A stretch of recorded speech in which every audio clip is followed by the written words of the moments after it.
ఈ భూమి మీద వచ్చినటువంటి పాపం ఏదైతే ఉందో ఆ యొక్క అపవాది ద్వారా అవ్వ దగ్గరకు వచ్చి అవ్వ నుంచి ఆ యొక్క ఆదాం వరకు వ్యాపించినటువంటి పాపం ఏదైతే ఉందో ఆ మొదటిగా ప్రారంభ దినాల్లో ఉన్నటువంటి ఆ పాపమును ఆ యొక్క వేళ్లతో సహా దాన్ని నశింపజేయటానికి ఆ పాపము యొక్క ప్రభావము మన మీద కానీ మన బిడ్డల మీద కానీ రాబోయేటువంటి తరాల వారి మీద కానీ లేకుండా ఉండటానికి యేసు ప్రభు వారు ఏం చేశారంట, పాపులను రక్షించటానికి ఈ లోకానికి వచ్చాడు.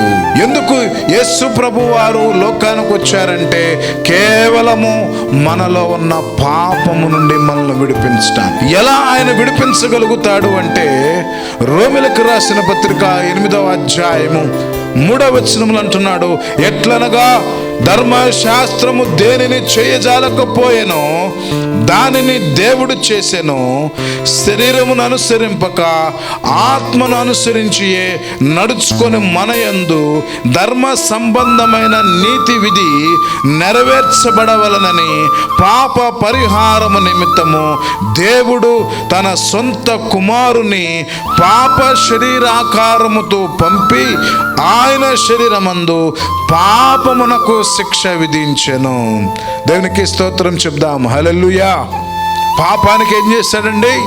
శిక్ష తండ్రి అయినటువంటి దేవుడు తన కుమారుడికి పాప శరీరముగా మలచి ఆ శరీరానికి దేవుడు శిక్ష విధించు. ధర్మశాస్త్రం అంతా కూడా కంటికి కన్ను పంటికి పన్ను. తప్పు చేశాడా శిక్షించండి, తప్పు చేశాడా చంపివేయండి అని చెప్పని అలాంటి ధర్మశాస్త్రము చేయలేని దానిని యేసు ప్రభు వారు చేశారు.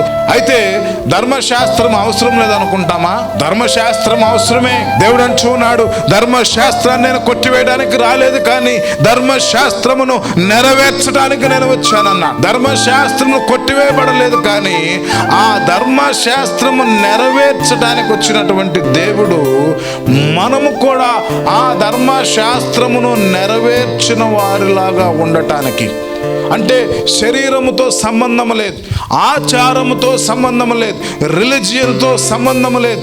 దేంతో సంబంధం ఉంది అంటే ఆత్మతోనే సంబంధం ఉంది. ప్రియులారా, యేసు ప్రభువు ధర్మశాస్త్రము కూడా మనము నెరవేర్చట కొరకు ఆయన ఏం చేస్తున్నాడంట, తండ్రి అయినటువంటి దేవుడు కుమారుణ్ణి పాప శరీరాకారముతో పంపించాడు.